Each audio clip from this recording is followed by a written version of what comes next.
Yet another initiative of the Ministry of Food Production, Land and Marine Affairs involves providing ponds to farms in Trinidad and Tobago to regularize water supply to farmers. Today we launch our program of on-farm ponds.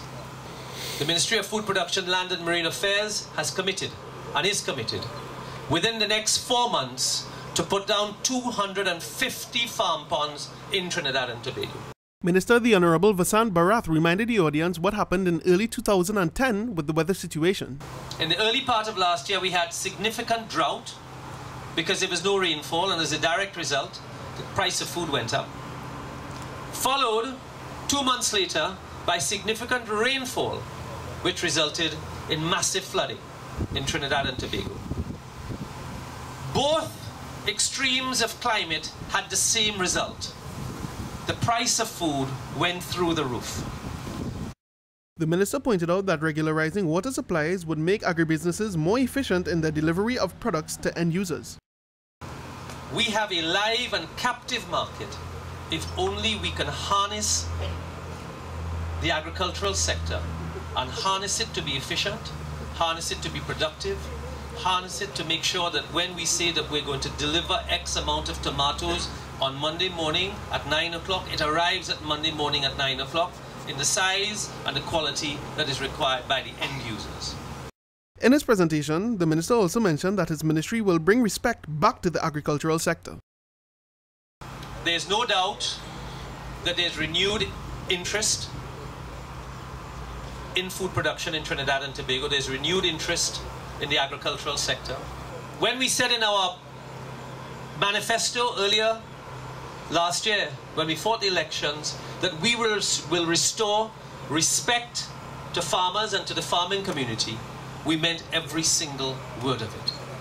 Before initiating the practical side of the proceedings, the minister spoke about his future plans for agriculture in Trinidad and Tobago.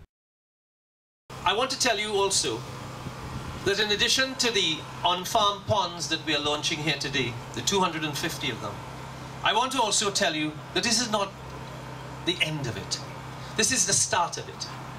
We will also be launching very shortly, hopefully next week in fact, our access road programs, where we will be putting down 250 kilometers of access roads across the country.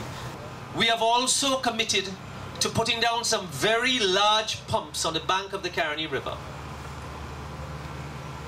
that will provide further irrigation to our farmers.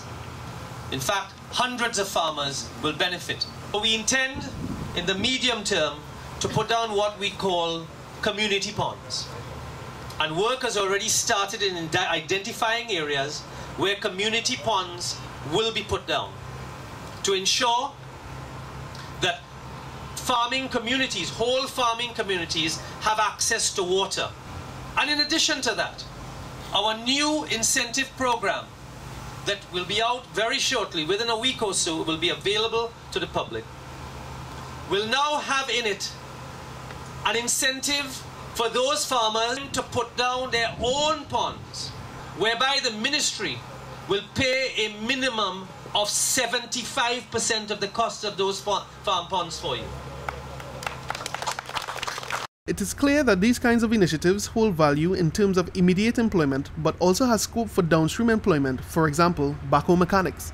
I would like to be a good initiative for the youths, to study this work. I'm a caterpillar specialist, I work at track mark, and it's really, this whole project really creates a lot of employment.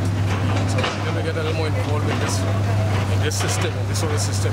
There's a lot of things. There's hydraulics, there's pneumatics, there's engine and diagnostics, hydraulics, right? So I would like the youth to focus a little more. And while on the subject of youth in agriculture, the owner of the piece of land on which the first pond had started had this to say.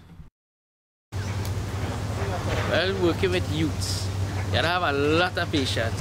And once you have that patience, working with them, everything will work out with them as normal. And they give them enough encouragement, you have no worries with them. This is Moses Mike, Agri News.